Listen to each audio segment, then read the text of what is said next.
வணக்கம். இந்திய நேரப்படி இரவு 8:30 மணி செய்திகள். முதலில் ஜெம் தலைப்புச் செய்திகளை காணலாம். உத்தரகாண்ட் வெள்ளப்பெருக்கில் ஒரு கிராமமே மூழ்கியது. 4 பேர் உயிரிழந்த சம்பவத்திற்கு பிரதமர் நரேந்திர மோடி இரங்கல். முதலமைச்சர் மு.க. ஸ்டாலின் தலைமையில் 14ஆம் தேதி தமிழக அமைச்சரவை கூட்டம் நடைபெறும் என அறிவிப்பு. இந்தியாவிலிருந்து பிலிப்பைன்ஸிற்கு நேரடி விமான சேவை தொடங்கப்படும். பிரதமர் நரேந்திர மோடி அறிவிப்பு. வடகிழக்கு பருவமழை தொடர்பாக ஆய்வுக் கூட்டத்தை தலைமை செயலகத்தில் நடத்தியதாக துணை முதலமைச்சர் உதயநிதி ஸ்டாலின் பதிவு. இமாச்சல பிரதேசத்தில் மழை தொடர்பான சம்பவங்களில் உயிரிழந்தோர் எண்ணிக்கை 192ஆக உயர்வு. இனி விரிவான செய்திகளை காணலாம். உத்தரகாண்ட் வெள்ளப்பெருக்கில் ஒரு கிராமமே மூழ்கியுள்ள நிலையில் 4 பேர் உயிரிழந்த சம்பவத்திற்கு பிரதமர் நரேந்திர மோடி இரங்கல் தெரிவித்துள்ளார். உத்தரகாண்ட் மாநிலம் உத்தரகாசி மாவட்டத்தில் ஹர்சிலுக்கு அருகில் உள்ள தாராளி பகுதியில் இன்று திடீரென மேக வெடிப்பு சம்பவம் நிகழ்ந்தது. கங்கோத்ரிக்கு செல்லும் வழியில் தாராளி பகுதியில் பல உணவகங்கள் மற்றும் தங்கும் இடங்கள் உள்ளன. இந்நிலையில் மேக வெடிப்பினை தொடர்ந்து அங்குள்ள கீர் கங்கா ஆற்றில் திடீர் வெள்ளப்பெருக்கு ஏற்பட்டது. இந்த திடீர் வெள்ளப்பெருக்கில் அங்குள்ள கட்டிடங்கள் அடித்து செல்லப்பட்டன. மேலும் அந்த பகுதியில் வசிக்கும் பொதுமக்கள் பலர் வெள்ளத்தில் அடித்து செல்லப்பட்டதாகவும் மண்ணில் பலர் புதையுண்டதாகவும் அஞ்சப்படுகிறது. உடனே உள்ளூர் காவல்துறையினர், SDRF ராணுவத்தினர், தீயணைப்பு படைகளின் மீட்பு குழுவினர் சம்பவ இடத்திற்கு சென்று தேடுதல் மற்றும் மீட்பு பணிகளில் தீவிரமாக ஈடுபட்டனர். அப்போது வெள்ளத்தில் சிக்கிய 20க்கும் மேற்பட்டோரை மீட்டனர்.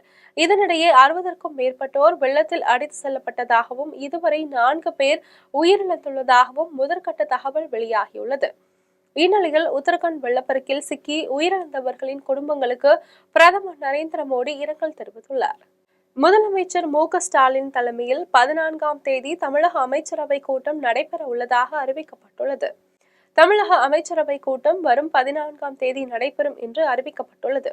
சென்னை தலைமை செயலகத்தில் 14ஆம் தேதி காலை 11 மணிக்கு முதலமைச்சர் மு.க. ஸ்டாலின் தலைமையில் தமிழக அமைச்சரவை கூட்டம் நடைபெற இருப்பதாக அறிவிக்கப்பட்டுள்ளது. இந்த கூட்டத்தில் முக்கிய திட்டங்கள், தொழில் முதலீடுகளுக்கு ஒப்புதல் அளிப்பது குறித்தும் விவாதிக்கப்பட இருப்பதாக தகவல் வெளியாகியுள்ளது. இந்தியாவிலிருந்து பிலிப்பைன்ஸிற்கு நேரடி விமான சேவை தொடங்கப்படும் என்று பிரதமர் நரேந்திர மோடி அறிவித்துள்ளார். பிலிப்பைன்ஸ் ஜனாதிபதி பெரிண்டோ மார்கஸ் 5 நாட்கள் அரசுமுறை பயணமாக இந்தியா வந்துள்ளார். தனி விமானம் மூலம் டெல்லி வந்த மார்கஸை இந்திய அதிகாரிகள் வரவேற்றனர். அதன் பின்னர் அவர் ஜனாதிபதி மாளிகைக்கு வந்தார். அங்கு ஜனாதிபதி திரௌபதி முர்முவை மார்கஸ் சந்தித்தார். அதனைத் தொடர்ந்து பிரதமர் நரேந்திர மோடியை பிலிப்பைன்ஸ் ஜனாதிபதி மார்கஸ் சந்தித்தார். இந்த சந்திப்பின் போது இருதரப்பு உள்ளிட்டவைகள் குறித்து இரு தலைவர்களும் விவாதித்தனர். அதனைத் தொடர்ந்து இரு நாடுகளுக்கும் இடையே கலாச்சாரம், பாதுகாப்பு, விண்வெளி உள்ளிட்ட பல்வேறு துறைகளில் 9 புரிந்துணர்வு ஒப்பந்தங்கள் கையெழுத்தாகின. அப்போது பேசிய பிரதமர் நரேந்திர மோடி, இந்தியாவிற்கும் பிலிப்பைன்ஸ் தலைநகர் மணிலாவிற்கும் இடையே நேரடி விமான சேவை தொடங்கப்படும் என்றும் அறிவித்துள்ளார். வடகிழக்கு பருவமழை தொடர்பாக மேற்கொள்ள வேண்டிய முன்னெச்சரிக்கை நடவடிக்கைகள் குறித்த ஆய்வுக் கூட்டத்தை தலைமை செயலகத்தில் இன்று நடத்தியதாக துணை முதலமைச்சர் உதயநிதி ஸ்டாலின் தெரிவித்தார். துணை முதலமைச்சர் உதயநிதி ஸ்டாலின் எக்ஸ் தளத்தில் பதிவு ஒன்றை பதிவிட்டுள்ளார்.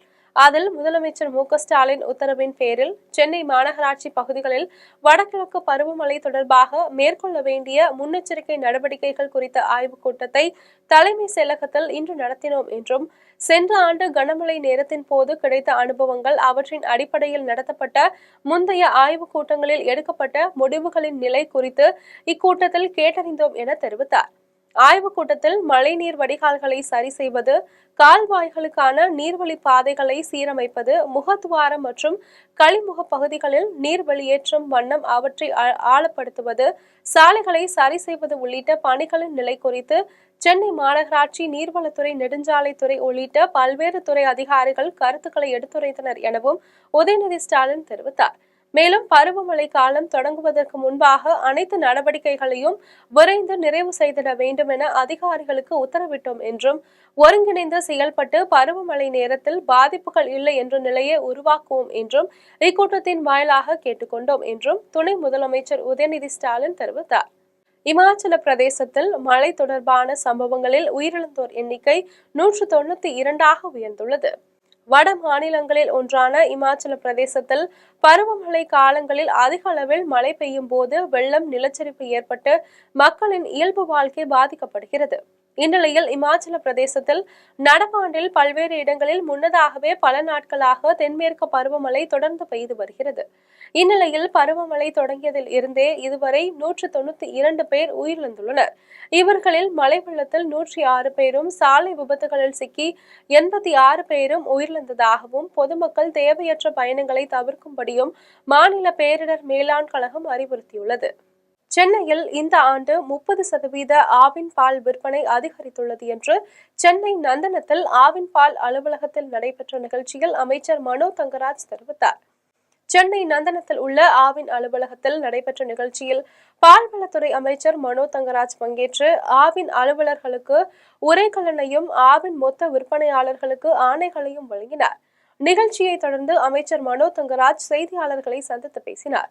அப்போது சென்னை மெட்ரோ பகுதிகளில் 30% ஆவின் பால் விற்பனை அதிகரித்துள்ளது எனவும் கடந்த ஆண்டு 25 கோடி அளவில் விற்பனை நடைபெற்றது. தற்போது 33 கோடியை தொடும் வகையில் விற்பனை நடைபெற்றுள்ளது எனவும் இந்த பால் உற்பத்தியை பெருக்க தொடர்ந்து நடவடிக்கை மேற்கொள்ளப்பட்டுள்ளது என்றும் அமைச்சர் மனோ தங்கராஜ் தெரிவித்தார்.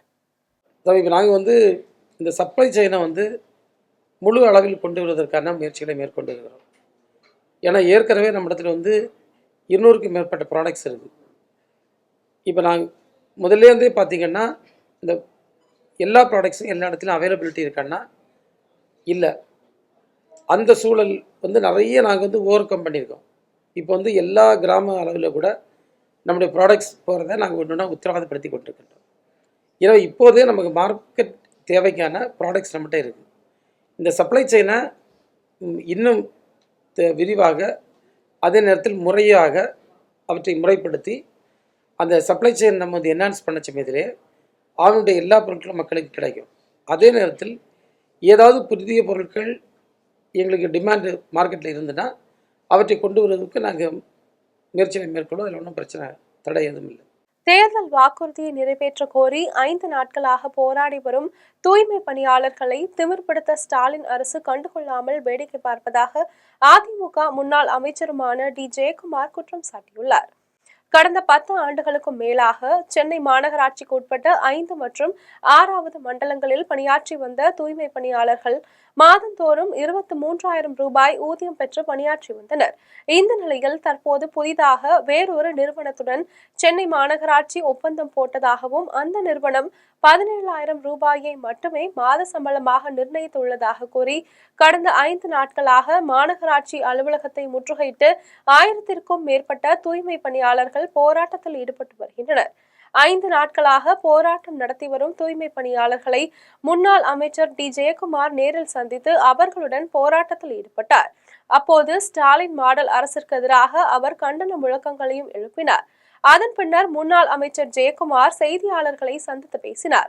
அப்போது திமுக ஆட்சிக்கு வந்தால் தூய்மை பணியாளர்கள் பணி நிரந்தரம் செய்யப்படுவார்கள் என்ற தேர்தல் வாக்குறுதியை நிறைவேற்ற கோரி 5 நாட்களாக மாநகராட்சி அலுவலக வாயிலில் காத்திருப்பு போராட்டத்தில் ஈடுபட்டு வரும் தூய்மை பணியாளர்களை திமிர்பிடித்த ஸ்டாலின் அரசு கண்டுகொள்ளாமல் வேடிக்கை பார்த்து கொண்டிருப்பதாக ஜெயக்குமார் குற்றம் சாட்டினார். எங்களுடைய மக்கள் பணியிலிருந்து நாங்கள் என்னைக்கும் தொய்வு வைக்கிறது கிடையாது. இது அண்ணா திராவிட முன்னேற்ற கழகத்தை பொறுத்தவரை மக்கள் பணிகளில் மக்கள் விரோத போக்கை கடைபிடித்தால் ஆளும் இந்த அரசு அதற்காக எல்லா விதமான போராட்டங்களும் மாவட்ட அளவிலையும் தாலுக்கா அளவுகளையும் வட்ட அளவுலையும் நடத்தியதுதான் நடத்தியது அண்ணா திராவிட முன்னேற்ற கழகம். கட்சி சார்பாக நடத்தியிருக்கோம். தொழிற்சங்கத்தில் இப்படி நடத்தியிருக்காங்க. தொழிற்சங்க செயலாளர் கமலக்கண்ணன் இருக்காரு. நீங்கள் உள்ளங்கை நெல்லிக்கனி மாதிரி எல்லாம் இங்கே இருக்கும் போது முழு பூசணிக்காய் சோத்துல மறைக்கிற மாதிரி இந்த மாதிரி ஒரு போராட்ட களமே அதிமுகன்றதை மறைச்சு நீங்க பேசுறது எந்த நியாயம்? பாஜக சம்பந்தப்பட்ட கேள்விகள் அனைத்தும் பொதுச் செயலகத்துக்கு நீங்க கேட்கலாம். அரக்கோணம் அருகே நடைபெற்ற மாற்றுத்திறனாளிகளுக்கான சிறப்பு முகாமில் நெமிலி ஊராட்சி ஒன்றிய குழு பெருந்தலைவர் வடிவேல் கலந்து கொண்டு பயனாளிகளுக்கு நலத்திட்ட உதவிகளை வழங்கினார். ராணிப்பேட்டை மாவட்டம் அரக்கோணம் வட்டம் மின்னல் ஊராட்சிக்கு உட்பட்ட சாலை கைலாசபுரம் பேருந்து நிலையம் அருகே உள்ள NLP திருமண மண்டபத்தில் தமிழ்நாடு அரசு ராணிப்பேட்டை மாவட்ட மாற்றுத்திறனாளிகள் நல அலுவலகம் சார்பில் மாற்றுத்திறனாளிகளுக்கான மாதாந்திர சிறப்பு முகாம் மின்னல் ஊராட்சி மன்ற தலைவர் கோபி தலைமையில் நடைபெற்றது. முகாமில் சிறப்பு அழைப்பாளர்களாக நெமிலி ஊராட்சி ஒன்றிய குழு பெருந்தலைவர் வடிவேல், மாவட்ட மாற்றுத்திறனாளிகள் நல அலுவலர் G வசந்த் ராம்குமார் ஆகியோர் கலந்து கொண்டு முகாமில் தேர்வு செய்யப்பட்ட பயனாளிகளுக்கு தேசிய அடையாள அட்டை, அரசு சலுகைகள் பெறுவதற்கான ஆணைகள் மற்றும் சக்கர நாற்காலி உட்பட பல்வேறு அரசு சலுகைகளை வழங்கினர். முகாமில் மிட்டப்பேட்டை முன்னாள் ஊராட்சி மன்ற தலைவர் புரந்தர் மற்றும் அரக்கோணம், நெமிலி, சோளிங்கர், காவேரிப்பாக்கம் ஒன்றியத்திற்கு உட்பட்ட மாற்றுத்திறனாளிகள் ஏராளமானோர் கலந்து கொண்டனர். காஞ்சிபுரம் மாவட்டம் ஸ்ரீபெரும்புதூர் நகராட்சியில் உங்களுடன் ஸ்டாலின் முகாம் நடைபெற்றது. காஞ்சிபுரம் மாவட்டம் ஸ்ரீபெரும்புதூர் நகராட்சியில் தனியார் திருமண மண்டபத்தில் உங்களுடன் ஸ்டாலின் முகாம் நடைபெற்றது. முகாமில் நகராட்சி தலைவர் சாந்தி சதீஷ்குமார், நகராட்சி துணைத் தலைவர் இந்திராணி சுப்பிரமணி ஆகியோர் கலந்து கொண்டு உங்களுடன் ஸ்டாலின் முகாமை துவக்கி வைத்தனர். முகாமை துவக்கி வைத்த பின்னர் நகராட்சி தலைவர் சாந்தி சதீஷ்குமார் செய்தியாளர்களை சந்தித்து பேசினார். அப்போது உங்களுடன் ஸ்டாலின் முகாமில் மருத்துவ முகாம் நடைபெறுவதுடன் வீட்டுமனை பட்டா இல்லாதவர்களுக்கு பட்டா வழங்குவதற்கான மனுக்களை பெறுதல், குடும்ப அட்டை இல்லாதவர்களுக்கு குடும்ப அட்டை வழங்குவதற்கான மனுக்களை பெறுதல், திருமண உதவித்தொகை பெறுவதற்கான மனுக்களை பெறுதல், மகளிர்களுக்கான மாதம் 1000 ரூபாய் உதவித்தொகை வழங்குவதற்கான மனுக்களை பெறுதல், முதியோர் உதவித்தொகை வழங்குவதற்கான மனுக்களை பெறுதல் உள்ளிட்ட பணிகளுக்கு தீர்வு காணப்படுகிறது என்றும் தெரிவித்தார். மேலும் சர்க்கரை நோய், இதய நோய், கண் பரிசோதனை உள்ளிட்ட அனைத்து நோய்களுக்கும் உங்களுடன் ஸ்டாலின் முகாமில் சிகிச்சை அளிக்கப்படுகிறது எனவும் நகராட்சி தலைவர் சாந்தி சதீஷ்குமார் தெரிவித்தார். முகாமில் 4வது வார்டு நகராட்சி கவுன்சிலர் மகேஷ் நிர்மலா, சீனிவாசன், நகராட்சி அரசு அதிகாரிகள், நகராட்சி பொறியாளர் செண்பகவல்லி, ஊராட்சி செயலர் SA ஆனந்தன் உட்பட நகராட்சி அனைத்து வார்டு கவுன்சிலர்களும் கலந்து கொண்டனர். குடியாத்தம் செட்டிக்குப்பம் ஊராட்சியில் 100 நாள் வேலையை முறையாக வழங்க வேண்டும் என வலியுறுத்தி கம்யூனிஸ்ட் கட்சி சார்பில் ஊராட்சி ஒன்றிய அலுவலகத்தை முற்றுகையிட்டு பெண்கள் ஆர்ப்பாட்டத்தில் ஈடுபட்டனர். வேலூர் மாவட்டம் குடியாத்தம் அடுத்த செட்டிக்குப்பம் ஊராட்சியில் 100 நாள் வேலை உறுதி திட்டத்தில் 600க்கும் மேற்பட்ட பெண்கள் பணியாற்றி வருகின்றனர். இதற்கிடையே கடந்த சில மாதங்களாக வேலை வழங்கப்படவில்லை என கூறப்படுகிறது. இந்நிலையில் குடியாத்தம் மார்க்சிஸ்ட் கம்யூனிஸ்ட் கட்சி சார்பில் தாலுகா குழு உறுப்பினர் தனலட்சுமி தலைமையில் பொதுமக்கள் பங்கேற்று குடியாத்தம் ஊராட்சி ஒன்றிய அலுவலகத்தை முற்றுகையிட்டு கண்டன ஆர்ப்பாட்டத்தில் ஈடுபட்டனர். அப்போது தொடர்ந்து 100 நாள் வேலை வழங்க வேண்டும், நிலுவையில் உள்ள கூலியை வழங்க வேண்டும் என வலியுறுத்தினர். இதில் கம்யூனிஸ்ட் கட்சியின் தாலுகா செயலாளர் சரவணன், விவசாய சங்க மாவட்ட செயலாளர் சாமிநாதன் உட்பட 100 நாட்கள் திட்ட பணியாளர்கள் பலர் கலந்து கொண்டனர். ஆர்ப்பாட்டத்தின் முடிவில் ஊராட்சி ஒன்றிய அதிகாரியிடம் கோரிக்கை மனுவை அளித்தனர். உலக நாடுகளுக்கு முன்னோடியாக பொள்ளாச்சியில் செயல்படும் சக்தி கோகோ ப்ராடக்ட்ஸ் என்ற நிறுவனம் தேங்காய் தண்ணீரிலிருந்து ஆறாத புண்களை ஆற்றும் அரிய மருந்து கண்டுபிடித்துள்ளதாக பொள்ளாச்சியை சேர்ந்த காமராஜ் தெரிவித்தார். உணவு, பானம் மற்றும் வனப்பொருட்கள் துறைகளில் குறிப்பிடத்தக்க வளர்ச்சியை மத்திய அரசு ஊக்குவிக்கிறது.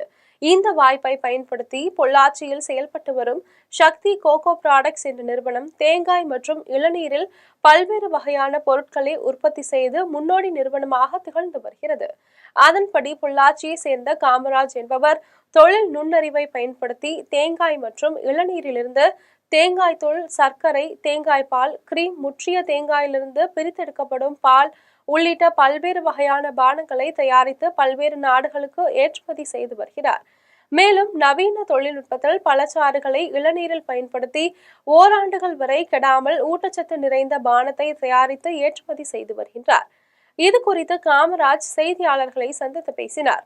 அப்போது உலகில் எந்த நாட்டிலும் கண்டுபிடிக்கப்படாத வகையில் தீக்காயம் போன்ற மனித உடலில் எவ்வகையான புண்களையும் ஆற்றுவதற்கு தேங்காய் தண்ணீரிலிருந்து கோகோ ஹில் எனப்படும் மருந்து கண்டுபிடித்துள்ளதாகவும், இந்த மருந்து ஆறாத புண் உள்ளவர்கள், சர்க்கரை நோயால் பாதிக்கப்பட்டவர்கள் பயன்படுத்தினால் கால் கைகளை அகற்ற வேண்டிய நிலை ஏற்படாது என்றும் பொள்ளாச்சியை சேர்ந்த காமராஜ் தெரிவித்தார்.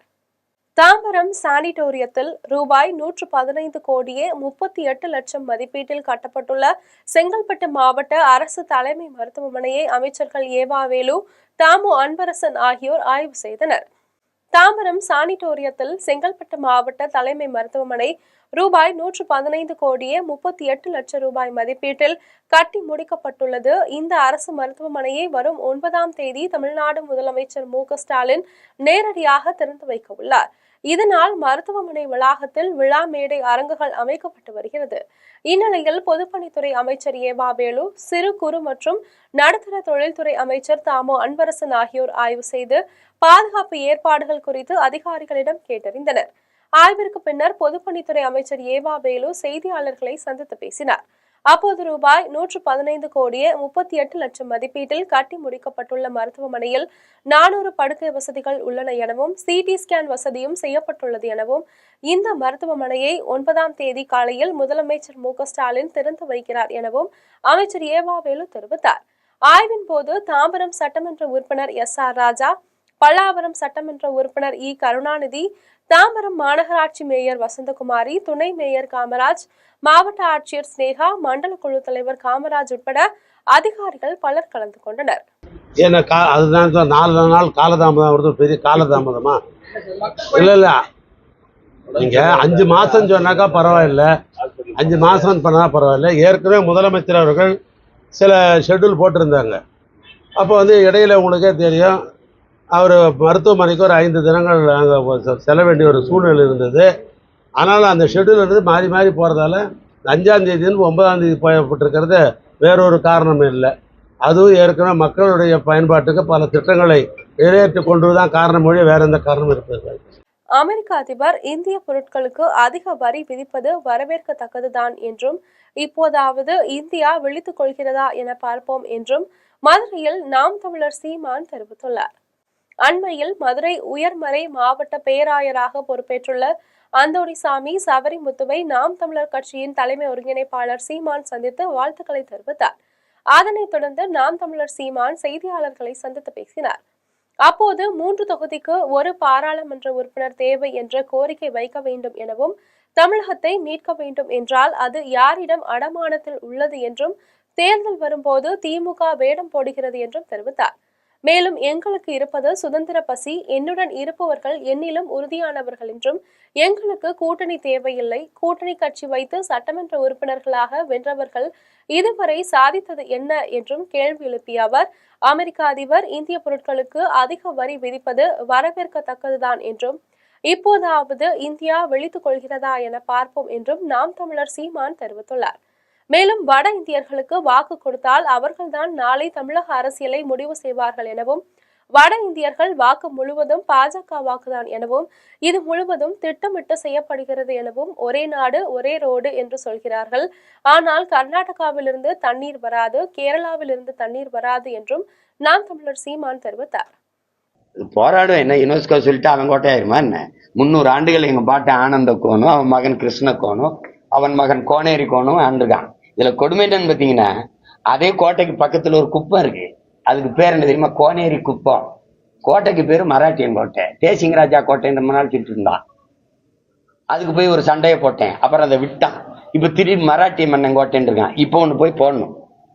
மான தமிழ் மண்ணில் மராட்டியன் கோட்டையா ஒன்று போட்டாதான் செட்டில் ஆகும். அதுக்கப்புறம் உங்களுக்கு தெரியும், இது மரங்களின் மாநாடு நடக்குது, தொடர்ச்சியா வேலை. இடையில அந்த டிஎன்பிசி எழுதி 13 லட்சம் பேர் வெளியே நிற்கிறான்ல, அவனுக்கு வேலை வாய்ப்புக்கு ஒரு போராட்டம். எங்களுக்கு இது தவிர வேற வேலை என்ன இருக்கு? நாங்க ரோடு ஷோ நடத்த முடியாதுல்ல, ரோடு ஷோ நடத்த முடியாது. அப்புறம் இப்படி நின்றுக்கிட்டு ஊர் ஊரா போய் மக்கள் பேர் நடை போகிற மக்களை சந்திக்க போறாரு. தென்காசி அருகே உள்ள வடக்குத்தியம்மன் கோவிலின் பூட்டை உடைத்து அம்மன் கழுத்தில் இருந்த தாலியை திருடி சென்ற மர்ம நபர்களை காவல்துறையினர் தேடி வருகின்றனர். தென்காசி மாவட்டம் தென்காசி அடுத்த அழகப்பபுரம் பகுதியில் அமைந்துள்ள வடக்குத்தியம்மன் கோவிலில் மாலை நேர பூஜை செய்ய வந்த போது கோவிலின் பூட்டு உடைக்கப்பட்டிருப்பது கண்டு பூசாரி அதிர்ச்சி அடைந்து இந்த தகவலை கிராம மக்களுக்கு தெரிவித்தார்.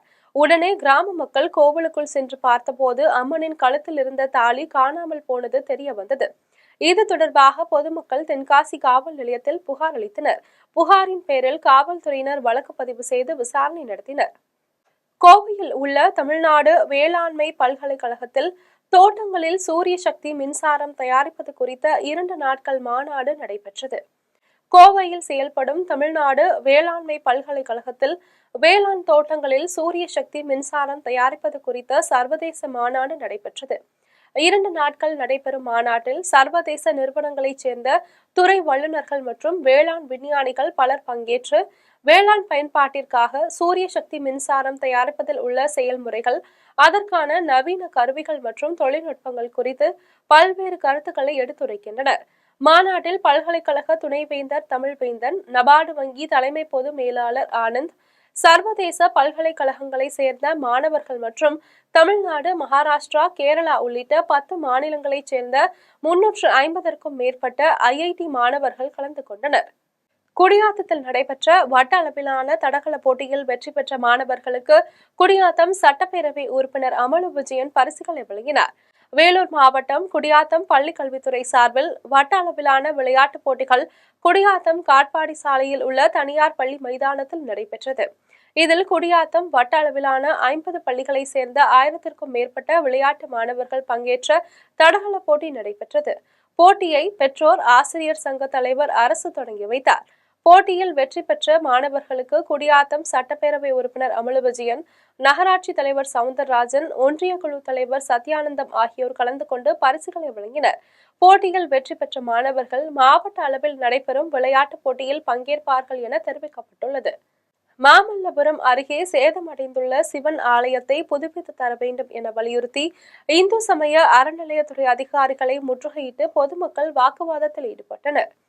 செங்கல்பட்டு மாவட்டம் மாமல்லபுரம் அடுத்த மணமை கிராமத்தில் அமைந்துள்ள ஸ்ரீ கமலாம்பிகை உடனுரை சிவலோகநாதர் ஆலயம் இந்து சமய அறநிலையத்துறை கட்டுப்பாட்டில் உள்ளது. இந்த ஆலயம் 100 ஆண்டுகளுக்கும் மேலாக சேதமடைந்து காணப்படுகிறது. ஆலயத்தை சுற்றிலும் முட்புதர்களும் செடிகளும் அடர்ந்து காணப்படுவதால் பாம்புகள் மற்றும் விஷப்பூச்சிகள் நடமாட்டம் அதிகமாக உள்ளது. இதனால் 20 ஆண்டுகளுக்கும் மேலாக பொதுமக்கள் ஆலயத்திற்கு செல்வதை தவிர்த்து வருகின்றனர். இந்நிலையில் சிவாலயங்களில் தினமும் ஒரு விளக்கு பூஜையாவது செய்ய வேண்டும் என முதலமைச்சர் மு.க.ஸ்டாலின் ஆணை பிறப்பித்துள்ளார். ஆனால் இந்த ஆலயத்தில் எந்த விளக்கு பூஜையும் நடைபெறவில்லை. இது குறித்து பொதுமக்கள் இந்து அறநிலையத்துறை அதிகாரிகளிடம் பலமுறை மனுக்கள் அளித்தும் நடவடிக்கை எடுக்காததால் பொதுமக்கள் ஆலயத்தை தூய்மைப்படுத்தி தர்ணா போராட்டத்தில் ஈடுபட்டனர். இது குறித்து தகவல் அறிந்து சம்பவ இடத்திற்கு வந்த இந்து சமய அறநிலையத்துறை அதிகாரிகள் பெண்கள் முற்றுகையிட்டு வாக்குவாதத்தில் ஈடுபட்டனர். அப்போது நடவடிக்கை எடுப்பதாக உறுதியளித்ததை அடுத்து அனைவரும் கலைந்து சென்றனர். இன்னர்வேல் கிளப் ஆஃப் கோயம்புத்தூர் சென்டனரி சார்பில் காந்திபுரம் பகுதியில் உள்ள அரசு சுகாதார வளாகத்தில் உலக தாய்ப்பால் வார விழா நடைபெற்றது.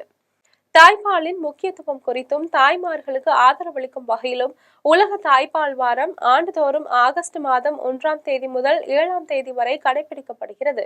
அதன்படி இன்னர்வேல் கிளப் ஆஃப் கோயம்புத்தூர் சென்டினரி சார்பில் உலக தாய்ப்பால் வார விழா காந்திபுரம் பகுதியில் உள்ள அரசு சுகாதார வளாகத்தில் நடைபெற்றது. விழாவை இன்னர்வேல் கிளப் ஆஃப் கோயம்புத்தூர் சென்டினரி தலைவர் தீபிகா விஜய், செயலாளர் மோனிகா, துணைத் தலைவர் ருத்வி ஆகியோர் ஒருங்கிணைத்தனர். விழாவில் Inner Wheel club of Coimbatore centenary chartered person Kavitha Ramesh, yoga பயிற்சியாளரும் பரதநாட்டிய நடன கலைஞருமான சாரா சரவணன் ஆகியோர் பங்கேற்றனர். விழாவில் தாய்ப்பால் கொடுப்பதன் அவசியம் குறித்தும், தாய்ப்பால் அதிகமாக சுரக்க எடுத்துக்கொள்ள வேண்டிய ஊட்டச்சத்து உணவுகள் குறித்தும் கர்ப்பிணி பெண்கள் மற்றும் தாய்மார்களுக்கு மருத்துவர்கள் அறிவுரை வழங்கினர். மேலும் தாய்ப்பால் வங்கிகள் குறித்தும் தாய்ப்பால் தானமாக வழங்குவதற்கான வழிமுறைகள் குறித்தும் விழிப்புணர்வு ஏற்படுத்தப்பட்டது. அதனைத் தொடர்ந்து PFA என்ற குறும்பட ட்ரெய்லரும் வெளியிடப்பட்டது. விழாவில் கலந்து கொண்ட கர்ப்பிணி பெண்களுக்கு தேவையான உடைகள், பேரிச்சம்பழம் உள்ளிட்ட பொருட்கள் அடங்கிய கிட் வழங்கப்பட்டது. இதில் கர்ப்பிணி பெண்கள், பாலூட்டும் தாய்மார்கள் ஆர்வமுடன் கலந்து கொண்டனர். Good morning everyone. என் பேர் Deepika Vijay, president Inner Wheel centenary club Coimbatore. இன்னைக்கு பிரெஸ்ட் ஃபீடிங் அவேர்னஸ் வீக்காக நம்ம எல்லாம் இங்கே சேர்ந்திருக்கோம். இந்த எக்ஸ்பெக்டன்ட் மதர்ஸ் எல்லாத்துக்கும் நம்ம ஒரு அவேர்னஸ் டாக் கொடுத்துருக்கோம். அவங்களுக்கு ஒரு ஸ்மால் கிஃப்ட் கொடுத்துருக்கோம், ஹெல்த்தி ஃபுட் கொடுத்துருக்கோம். We all gathered here to bring awareness for the breastfeeding week. மேல்மாநகர் பகுதியில் செயல்படும் அரசு உயர்நிலைப் பள்ளியின் எதிரே தேங்கியுள்ள கழிவு நீரை அகற்ற பூந்தமல்லி நகராட்சி நடவடிக்கை எடுக்க வேண்டும் என பெற்றோர்களும் மாணவர்களும் கோரிக்கை விடுத்துள்ளனர். பூந்தமல்லி நகராட்சிக்கு உட்பட்ட 1வது வார்டில் மேல் மாநகர் பகுதியில் அரசு உயர்நிலைப் பள்ளி செயல்பட்டு வருகிறது. இந்த பள்ளியில் 1ஆம் வகுப்பு முதல் 10ஆம் வகுப்பு வரை ஏராளமான மாணவர்கள் கல்வி பயின்று வருகின்றனர். இந்நிலையில் நேற்றிரவு பெய்த கனமழையின் காரணமாக இப்பள்ளியில் மழைநீர் செல்ல வழி இல்லாததால் பள்ளியின் முன்பு மழை நீரோடு கழிவுநீர் தேங்கி துர்நாற்றம் வீசி வருகிறது. இதனால் பள்ளிக்கு செல்லும் மாணவர்களும் பொதுமக்களும் தேங்கியுள்ள கழிவுநீரில் நடந்து செல்லக்கூடிய அவல நிலை ஏற்பட்டுள்ளது. இதனால் மாணவர்களுக்கு தொற்று நோய் ஏற்படும் அபாயம் ஏற்பட்டுள்ளது. நகராட்சிக்கு எதிரிலேயே செயல்படும் இந்த பள்ளியில் அடிக்கடி மழைநீர் தேங்குவதும் அதனை முறையாக அகற்றாமல் இருப்பதும் தொடர்கதையாக உள்ளது. எனவே பள்ளியின் எதிரில் தேங்கியுள்ள கழிவுநீரை அகற்ற நகராட்சி நிர்வாகம் நடவடிக்கை எடுக்க வேண்டும் என பெற்றோர்களும் மாணவர்களும் கோரிக்கை விடுத்துள்ளனர். கொடைக்கானலில் முறையான சாலை அமைக்கவில்லை என்று பொதுமக்கள் குற்றம் சாட்டிய நிலையில் முறையான சாலை அமைக்கப்படுகிறது என்று பொதுமக்களிடையே திமுக பிரமுகர் வாக்குவாதத்தில் ஈடுபட்டார். திண்டுக்கல் மாவட்டம் கொடைக்கானல் நகர்ப்புறத்தின் பல்வேறு பகுதிகளில் கடந்த சில நாட்களாக சாலை சீரமைத்தல், புதிதாக தார் சாலை அமைக்கும் பணிகள் நடைபெற்று வருகின்றது. இந்நிலையில் கொடைக்கானல் நகரின் மைய பகுதியான எழுரோடு சந்திப்பில் சாலை அமைக்கும் பணியில் கொடைக்கானல் நகராட்சி ஒப்பந்தக்காரர்கள் ஈடுபட்டிருந்தனர். அப்போது அங்கு வந்த அப்பகுதி அதிமுக வார்டு செயலாளர் உள்ளிட்ட பொதுமக்கள் முறையான சாலை அமைக்கப்படவில்லை என கேள்வி எழுப்பினர். இதனால் அதிமுக மற்றும் திமுக பிரமுகர்களுக்கு இடையே கடும் வாக்குவாதம் ஏற்பட்டது. அகரம் கிராமத்தில் அமைந்துள்ள ஸ்ரீ பெரிய பாளையத்தம்மன் திருக்கோவிலில் ஜாத்திரை திருவிழா கோலாகலமாக நடைபெற்றது. திருவள்ளூர் மாவட்டம் சின்னம்பேடு ஊராட்சிக்கு உட்பட்ட அகரம் கிராமத்தில் அமைந்துள்ள ஸ்ரீ பெரியபாளையத்தம்மன் திருக்கோவிலில் 4ஆம் ஆண்டு ஜாத்திரை திருவிழாவை முன்னிட்டு கிராம தேவதைக்கு திருக்கோவில் வளாகத்தில் பொங்கல் வைக்கும் நிகழ்ச்சி நடைபெற்றது. அதனைத் தொடர்ந்து சனிக்கிழமை காலையில் ஜாட்டுதல் நிகழ்ச்சியும் மூலவர் ஸ்ரீ பவானி அம்மனுக்கு மஞ்சள் நீர் அபிஷேகமும் நடைபெற்றது. அதன் பின்னர் மாலையில் மேளதாள வாத்தியங்கள் முழங்க அலங்கரிக்கப்பட்ட கரகம் முக்கிய வீதிகளில் வழியாக உலா வரும் நிகழ்ச்சி நடைபெற்றது. இரவில் திருக்கோவில் அருகே இன்னிசை நிகழ்ச்சி நடைபெற்றது. ஞாயிற்றுக்கிழமை காலை மண்ணடியில் பக்தர்களுக்கு கூழ் பார்க்கும் நிகழ்ச்சி நடைபெற்றது. மாலையில் பி கோவிந்தசாமி, பி பால்ராஜ் இல்லத்திலிருந்து மேலதாள வாத்தியங்கள் முழங்க வான வேடிக்கையுடன் அம்மனுக்கு திருக்கல்யாண சீர்வரிசை பொருட்கள் கொண்டு செல்லும் நிகழ்ச்சி நடைபெற்றது. அதன் பின்னர் மண்ணடியில் கும்பம் போடும் நிகழ்ச்சி சிறப்பாக நடைபெற்றது. நள்ளிரவு களிமண்ணால் செய்யப்பட்ட உற்சவர் அம்மன் பூக்களாலும் மின் விளக்குகளாலும் அலங்கரிக்கப்பட்டு வான வேடிக்கையுடன் முக்கிய வீதிகளின் வழியாக திருவீதி உலா வரும் நிகழ்ச்சி நடைபெற்றது. நிகழ்ச்சிக்கான ஏற்பாடுகளை பால்ராஜ், முத்து ஆகியோர் தலைமையில் அகரம் கிராம மக்களும் உலா குழுவினர்களும் இளைஞர்களும் சிறப்பாக செய்திருந்தனர். அதன் பின்னர் களிமண்ணால் செய்யப்பட்ட உற்சவர் அம்மனை கரைக்கும் நிகழ்ச்சி நடைபெற்றது. வந்தவாசி அடுத்த வெடால் கிராமத்தில் அமைந்துள்ள ஸ்ரீ பச்சையம்மன் கோவிலில் தீமிதி திருவிழா சிறப்பாக நடைபெற்றது. திருவண்ணாமலை மாவட்டம் வந்தவாசி அடுத்த வெடால் கிராமத்தில் அமைந்துள்ள ஸ்ரீ பச்சையம்மன் கோவிலில் ஆண்டுதோறும் ஆடி மாதத்தை முன்னிட்டு தீமிதி திருவிழா நடைபெறுவது வழக்கம். அதன்படி இந்த ஆண்டு தீமிதி திருவிழா கொடியேற்றத்துடன் தொடங்கப்பட்டு தினந்தோறும் ஸ்ரீ பச்சையம்மனுக்கு சிறப்பு பூஜைகள் நடைபெற்று வந்தது. அதனைத் தொடர்ந்து தீமிதி திருவிழாவை முன்னிட்டு மூலவர் ஸ்ரீ பச்சையம்மனுக்கு பால், தயிர், பன்னீர், சந்தனம், மஞ்சள் உள்ளிட்ட திரவிய பொருட்களால் சிறப்பு அபிஷேகம் செய்யப்பட்டு அலங்கரிக்கப்பட்டு தீபாராதனை நடைபெற்றது. அப்போது பெண்கள் பொங்கல் வைத்து படையலிட்டு நேர்த்திக்கடன் செலுத்தினர். அதன் பின்னர் குளக்கரையில் விரதம் இருந்த பக்தர்கள் ஜோடிக்கப்பட்ட கரகத்தை தலையில் சுமந்து சென்று கோவில் முன்பு அமைக்கப்பட்டிருந்த தீக்குண்டத்தில் இறங்கி தீ மிதித்து நேர்த்திக்கடன் செலுத்தினர். உலாவில் வந்தவாசி மற்றும் அதனை சுற்றியுள்ள பல்வேறு கிராமங்களை சேர்ந்த 1000த்திற்கும் மேற்பட்ட பக்தர்கள் கலந்து கொண்டு ஸ்ரீ பச்சையம்மனை வழிபட்டனர். திருவிழாவில் பக்தர்களுக்கு அன்னதானம் வழங்கப்பட்டது. தூத்துக்குடி உலக புகழ் பெற்ற பனிமய மாதா பேராலயத்தில் 443ஆம் ஆண்டு திருவிழாவில் சிறப்பு திருப்பலி நடைபெற்றது. தூத்துக்குடியில் உள்ள உலக புகழ் பெற்ற பனிமய மாதா பேராலயத்தின் திருவிழா கடந்த ஜூலை 26ஆம் தேதி கொடியேற்றத்துடன் துவங்கியது. விழாவில் ஒவ்வொரு நாளும் ஆலயத்தில் மீனவர்கள், உலக மக்கள், கப்பல் மாலுமிகள், மாற்றுத்திறனாளிகள் மற்றும் பல்வேறு தரப்பினர்களுக்கான சிறப்பு திருப்பலிகள் நடைபெற்றது. கடந்த 3ஆம் தேதி நற்கருணை பவனி நடைபெற்றது. அதனைத் தொடர்ந்து திருவிழாவின் முக்கிய நிகழ்ச்சியாக மறைமாவட்ட ஆயர் ஸ்டீபன் தலைமையில் சிறப்பு திருப்பலி நடைபெற்றது. அதனைத் தொடர்ந்து இன்று மாலையில் ஆலயத்தை சுற்றியுள்ள வீதிகளின் வழியாக அலங்கரிக்கப்பட்ட சப்பரத்தில் மாதா சப்பர பேரணி நடைபெற்றது. விழாவை முன்னிட்டு தூத்துக்குடி மாவட்டத்திற்கு இன்று உள்ளூர் விடுமுறை அளிக்கப்பட்டுள்ளது. விழாவில் தூத்துக்குடி மாவட்ட மக்கள் மட்டுமல்லாது தமிழகத்தின் பல்வேறு பகுதிகளை சேர்ந்தவர்களும் இந்தியா மற்றும் வெளிநாடுகளை சேர்ந்தவர்களும் கலந்து கொண்டு பனிமய மாதாவை வழிபட்டனர். மீண்டும் ஜெம் தலைப்புச் செய்திகள். உத்தரகாண்ட் வெள்ளப்பெருக்கில் ஒரு கிராமமே மூழ்கியது. 4 பேர் உயிரிழந்த சம்பவத்திற்கு பிரதமர் நரேந்திர மோடி இரங்கல்.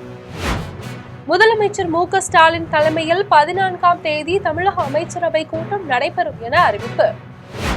இந்தியாவிலிருந்து பிலிப்பைன்ஸிற்கு நேரடி விமான சேவை தொடங்கப்படும். பிரதமர் நரேந்திர மோடி அறிவிப்பு. வடகிழக்கு பருவமழை தொடர்பாக ஆய்வுக் கூட்டத்தை தலைமை செயலகத்தில் நடத்தியதாக துணை முதலமைச்சர் உதயநிதி ஸ்டாலின் பதிவு. இமாச்சல பிரதேசத்தில் மழை தொடர்பான சம்பவங்களில் உயிரிழந்தோர் எண்ணிக்கை 192ஆக உயர்வு. இத்துடன் ஜெம் செய்திகள் நிறைவடைகின்றன. மீண்டும் செய்திகள் நள்ளிரவு 12 மணிக்கு. உடனுக்குடன் செய்திகளை காண gemlive.tv என்ற இணையதளத்தில் இணைந்திருங்கள். நன்றி, வணக்கம்.